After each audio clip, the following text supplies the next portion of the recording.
difference. Right. Okay. I'm going to read something, and forgive me. But No. I want to go here. You're face to face with God. Bone cancer in children. What's that about? How dare you? How dare you create a world where there is such misery? That's not our fault. It's utterly, utterly evil. Why should I respect a capricious, mean-minded, stupid God who creates a world so full of injustice and pain? And then one more, because the God who created this universe, if it was created by God, is quite clearly a maniac, utter maniac. Ivan in the Brothers Karamazov. Yeah. Right? Absolutely. Right. Now it's in, okay. So Yes, what it's known happens as- in the Brothers Karamazov is that Ivan wins the argument. Yeah. But Elosia is the better person. Completely so. And we love him. Right. So it's, yeah. It's a right, book so it's everyone very should interesting. read. I would urge Right. everyone to read The Brothers Karamazov, because I do think it's a work of genius. There's a lot about Dostoevsky I really dislike because of his influences. Again, people who don't understand Dostoevsky think he's a champion of right-wing religiosity, without understanding that he went through an extraordinary life experience to come to where he did come, and that his novels show his full understanding of all kinds of different points of view. But in terms of the dialectic of that issue about how there can be a God, I mean, I was answering a question that I was asked. I know, and I'm not And trying. I'm of not course, really not trying to put you on the spot. My point is, I don't believe there is such a being. But if there were, and he were the kind of being that has been worshipped and described by various religions around the world, monotheistic religions, then I would have many bones to pick with him.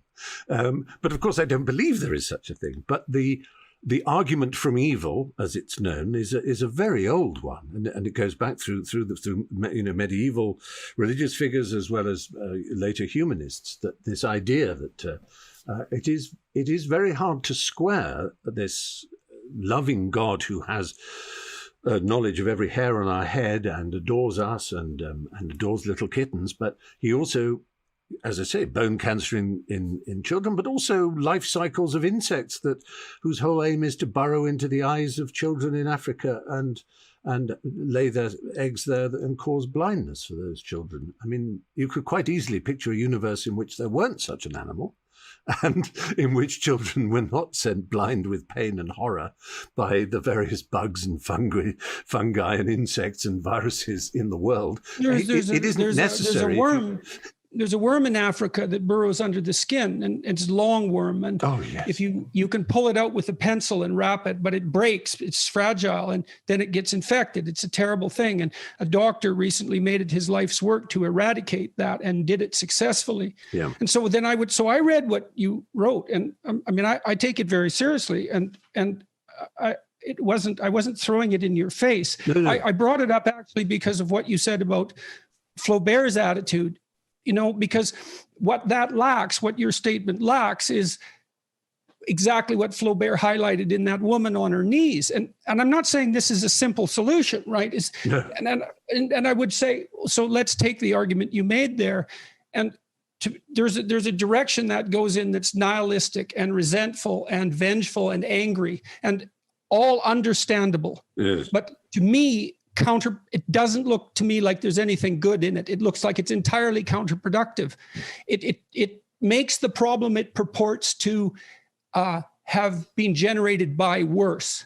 Mm-hmm. So then the question is, what's the appropriate attitude given that the argument you make is actually an extraordinarily powerful argument? And I don't know the answer to that, but I do know, I think that resentment and anger, and even the motive that would make you want to say that to God himself, I think that's probably not helpful, even though it's so, well,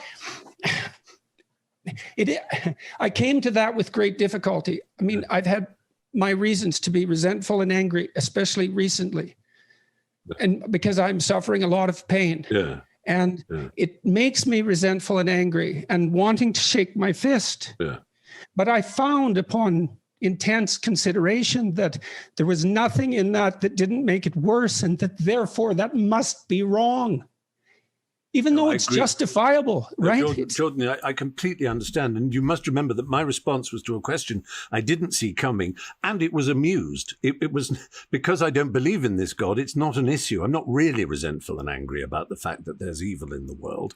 I'm sorrowful very often, and I'm united in my admiration for the fact and the real belief I have that most people, fundamentally, given this dysfunction or this deep trauma, most people are so good, are so anxious to be good, are deontically good, have a sense of obligation and drive in them to be better than they are. I think that's one of the key things that I love about humanity, is not just that we are dissatisfied with things that are wrong and can be improved, but that with ourselves we are dissatisfied, and that most of us want to be better.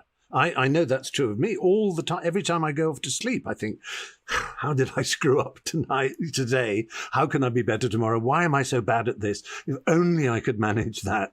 In moral terms, genuine moral terms. I think that's an extraordinarily common experience, and very much under-noticed. Yeah.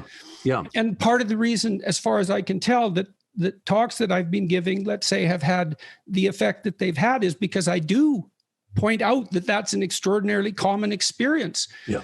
That self-torture by conscience. And it does indicate this striving towards a higher mode of being. And the other question I have when I look at the response that I just read is that the amount of the world's evil that's a consequence of our voluntary moral insufficiencies is indeterminate.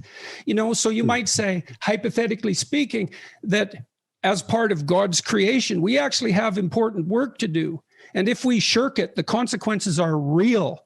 Yeah. And you might say, well, that's just an apology for God. And perhaps that's the case. And perhaps there's no God at all. And so what the hell are we talking about? But I do think it's an important issue. I mean, your life is characterized by a stellar level of constant productive creativity.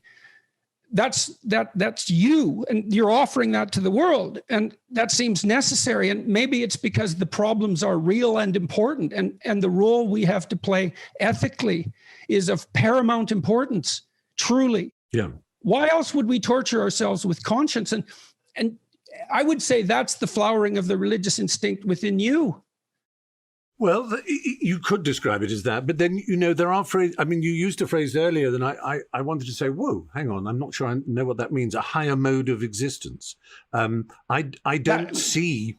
I remember having this argument with John Cleese, of all people, some years ago. He was a great lover of the Tibetan Book of the Dead and Gilbran and people like that, and I've always found them slightly hard to take. And he talked about I think the phrase he used was a higher level of consciousness. And I said, I don't, and again, this is my empiricist thing. It sounds cynical and skeptical. It's not meant to be, but what level?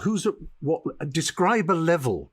What is a higher mode? Why higher? What's higher than another? Are you saying it in terms of animals? It's a view, it's an old-fashioned Huxleyan view of evolution that most modern, Richard Dawkins, for example, most modern evolutionary scientists and so on, the ethologists would deprecate, to say that there is a higher level of being, a higher mode of consciousness. Is it just like saying, well, you're better educated, you've read more, you know more? Is it you've somehow been enlightened, a Verklärungs effect, as the Germans would say, which is not necessarily intellectual, but is somehow spiritual? And if so, show me an example of it. Show me someone who has a higher mode of existence than I do. I can answer that, I think, to some degree. Yeah, Three ways.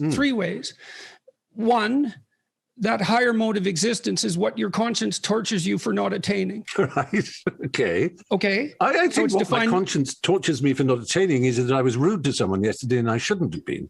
Right, but it's the shouldn't part of it. Yes, the obligation. It's the exactly. David Hume, the problem of ought. Yeah. Well, and then you think about how it manifests itself. You don't. This is why Nietzsche was wrong. You cannot create your own values.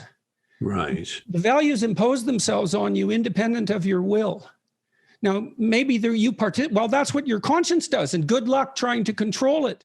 This is very anti-Nietzsche, isn't it? Well, I'm a great admirer. I know you are. That's why I made the point. It's very opposite to his philosophy. But so Jung embarked on a lengthy critique of Nietzsche, and it's part of his work that isn't well known, I would say.